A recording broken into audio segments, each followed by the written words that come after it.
And when you're speaking about how Africa is perceived, how it looks, how it speaks, it's just like people have created their own image, right? Sure. And if I had to ask you, what do you think is the image or the brand that Africa should create? Ah, Or at least reflects what Africa really is? if I have to give you my opinion on the brand that on the messaging that I think what Africa should create, first and foremost, right, is innovative. Okay, we have to find African solutions to African African problems, all right? And who are best positioned to do that? African Africans, people, yeah. all right? And so I think it's very important for us to position ourselves as innovative. You know, I mean, I can't be surprised that tech companies and stuff don't come here and test things and whatever, because why? It doesn't look like there's a lot of us who are into this kind of stuff, right? Enough for them to come here and test gear and all of that kind of stuff. So I think first and foremost, we have to brand ourselves as innovative.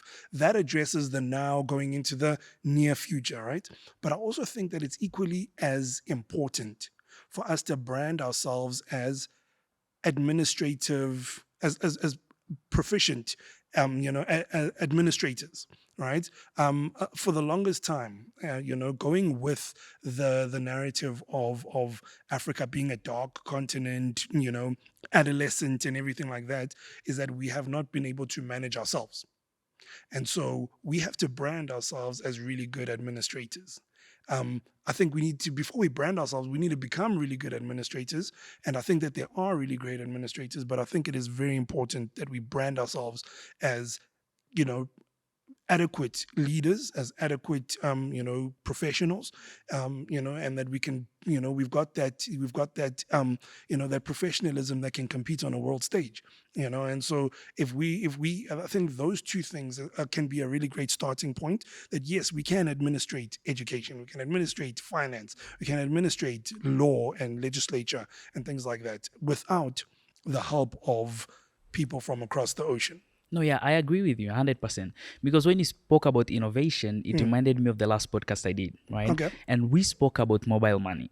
Nice. And it's like in the whole world, everybody knows about mobile money. Sure. Right? And when you trace its roots, it started in Africa, East Africa and Kenya, right? And it's the whole East African community, right? So Africa is really innovative. Yes. But then we have a problem when it comes to saying what we are doing, right? Ah. As how Vutsi said, there are two types of people, right? There are those who make history and there are those who write history, Yes, right? yes. And I think right now I we love have a that. lot of people who are making history, doing Yeah, amazing things, yeah. but then we don't have good historians, right? Or Sure. at least we have few historians that are really able to I mean, tell our stories. We can look at we can look going back.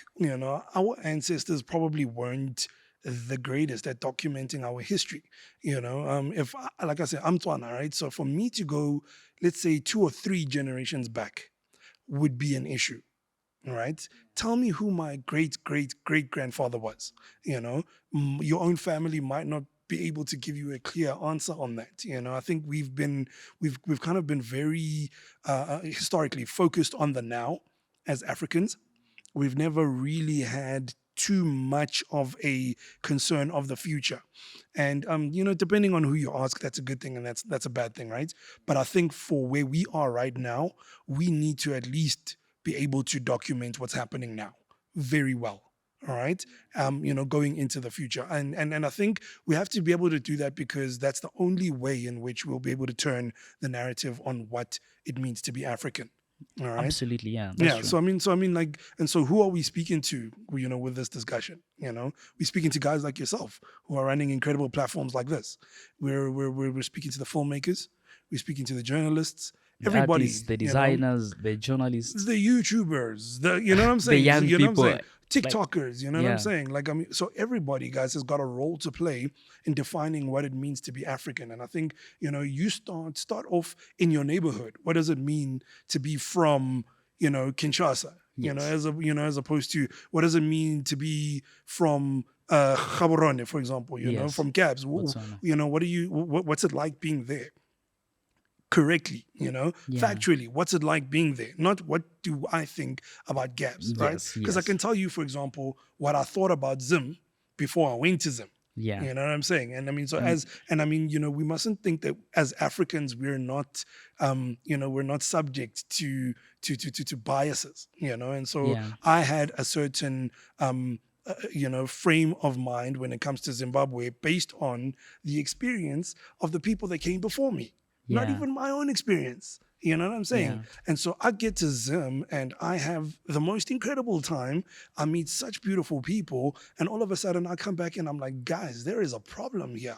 We Yeah. can't even speak correctly about our neighbor, let alone take our entire African story and take that to the world. And take You that. know what I'm Yeah. saying? And so I think that's also something else that we need to address. Is being able to tell the local story and then also be able to find the bridges between our neighbors.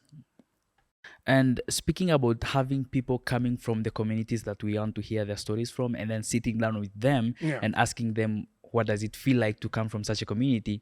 There's an interesting guy. His name is Jazz, right? He Yeah. comes from Soweto, and we visited Soweto, I think, a couple of weeks ago. Mm-hmm. And the way he was telling his story, Yeah. like it was insanely amazing. I'm like, Sure. really? Right? Because here's the thing, right? You'd hear a lot of stories about Soweto and the people of Soweto, right? Yeah. But then when we reached there, we saw the people of Soweto, spoke to them a bit, right? Walked around the streets. I mean, it's amazing. Like it's beautiful. Yeah. And speaking of Soweto, I mean, like you say, when we speak about people who are doing incredible things, I've got some friends who are there, who are running Soweto, township tours, and they're running red bus tours, and they're doing adventure sports in the middle of the township. Right? Yeah. Talk about redefining a narrative of a place, right? So I mean, in South Africa, a township is seen as, a poor place, all of that kind of thing, right? And so, they go into Soweto and all of a sudden I can go into a township and I can bungee jump, and so things like that. Those are the kind of guys that are redefining their local narrative. Now all of a sudden I've got friends from all around the city saying, listen, hey, KB, listen, let's go to Soweto and, check things out. Yeah. People who before were very kind of, apprehensive about going to a township are now the ones who are requesting that experience, right? Yeah. And so it is important that, number one, we tell the stories great, but like you said, right, I think it's also important for us to travel